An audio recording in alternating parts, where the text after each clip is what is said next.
Di balik seragamnya yang tegas dan disiplin, Aisyah, seorang poluan muda yang bertugas di Jakarta, menyimpan luka dan rahasia yang tak diketahui siapapun. Saat suaminya, Irwan, seorang anggota BRIMOB, ditugaskan selama 6 bulan ke Papua, Aisyah menerima misi rahasia dari Divisi Intelijen untuk menyamar sebagai istri baru seorang bandar narkoba yang sedang diincar polisi. Identitasnya dirahasiakan, hanya diketahui oleh 2 atasan di Mabes. Nama samaran Aisyah adalah Rina, dan tugasnya sangat berisiko, menyusup ke jaringan dalam bandar kelas kakap bernama Daniel, pria cerdas namun licik yang sudah 3 tahun menjadi target operasi. Aisyah terlatih, cerdas, dan kuat mental. Namun ia tidak menyangka bahwa penyamarannya akan membawanya ke titik di mana ia harus memilih antara tugas atau integritas. Daniel, yang curiga sejak awal, perlahan tertarik pada Rina yang terlihat polos dan jujur. Tapi di balik setiap interaksi, Aisyah merekam semua gerak-gerik Daniel, mengumpulkan bukti penting lewat alat kecil tersembunyi di gelang tangannya. Sayangnya, ketika bukti hampir lengkap dan penangkapan besar direncanakan, pengkhianatan datang dari dalam. Salah satu anggota polisi, ternyata adalah kaki tangan Daniel. Rencana bocor. Aisyah diculik, disekap di sebuah villa di pinggiran Bogor. Berhari-hari tanpa komunikasi, nyaris tanpa makanan, mental Aisyah diuji habis-habisan. Namun dia ingat pelatihan survival yang pernah dijalaninya. Ia memancing penjaga ke dalam, melumpuhkannya dengan teknik yang dipelajari sejak pendidikan dasar, lalu kabur di tengah malam hujan lebat, dengan luka di kakinya akibat pecahan kaca. Dengan sisa tenaga, Aisyah berhasil menghubungi kontak rahasianya melalui sinyal satelit cadangan yang disimpan di dalam sabuk bajunya. Operasi penyelamatan digelar. Daniel ditangkap setelah baku tembak singkat. Setelah penyelamatan itu, nama Aisyah tak pernah dipublikasikan demi menjaga penyamarannya. Namun di lingkungan dalam kepolisian, ia dikenang sebagai sosok pemberani yang mempertaruhkan nyawanya untuk menghancurkan sindikat narkoba terbesar di Jakarta. Ketika Irwan pulang dari tugas, ia mendapati istrinya bukan hanya bertahan sendirian, tapi telah menjadi pahlawan dalam sunyi. Mereka berdua berpelukan dalam diam, penuh haru.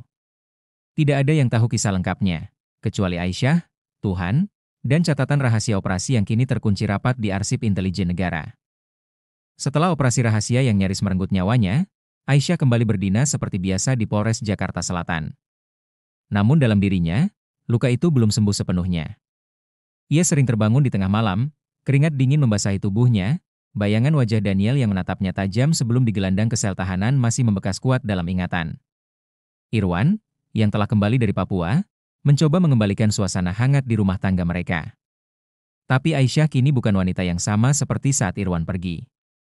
Ia lebih tenang, namun sorot matanya dalam, penuh beban yang tak bisa dijelaskan dengan kata-kata. Suatu pagi, saat Aisyah hendak berangkat tugas, sebuah surat tanpa pengirim datang ke pos keamanan rumah mereka.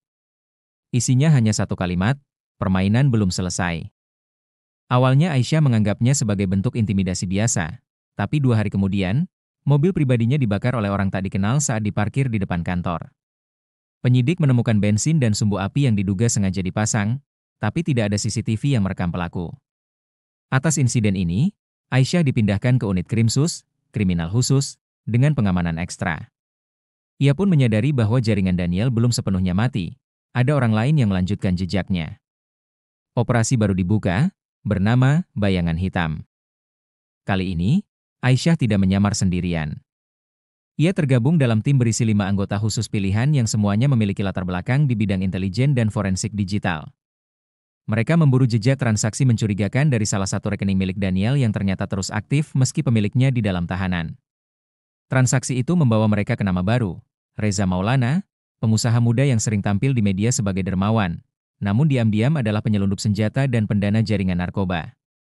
Tim Aisyah melakukan pengintaian selama berminggu-minggu. Dalam misi ini, Aisyah kembali menyamar, kali ini sebagai reporter lepas yang ingin mewawancarai Reza tentang bisnis sosialnya. Reza tertarik dan membuka pintu komunikasi. Namun berbeda dari Daniel, Reza lebih licik dan penuh perhitungan. Ia memasang alat pelacak di semua ruang kerjanya, dan ketika Aisyah kembali ke markas dengan informasi penting berupa foto dokumen transaksi gelap, ia menyadari bahwa seseorang mengikuti motornya. Kejar-kejaran di malam hari di ganggang sempit Jakarta pun tak terhindarkan. Aisyah akhirnya berhasil lolos, namun identitas samaran, Dina Putri, telah terbongkar. Esok harinya, rumah orang tuanya dilempari batu, dan ancaman datang lewat pesan suara. Kau tidak akan selamat kali ini. Mabes akhirnya turun tangan. Operasi ditingkatkan menjadi nasional dan Aisyah diminta berhenti. Namun ia menolak. Kalau saya mundur sekarang, semua korban penyelundupan mereka akan sia-sia, ujarnya tegas di depan atasannya. Dalam penggerbekan terakhir di gudang senjata milik Reza di daerah Bekasi, baku tembak terjadi. 2 anggota tim Aisyah terluka, 1 lainnya gugur. Aisyah berhasil menembak lutut Reza sebelum pria itu mencoba meledakkan dirinya dengan granat tangan.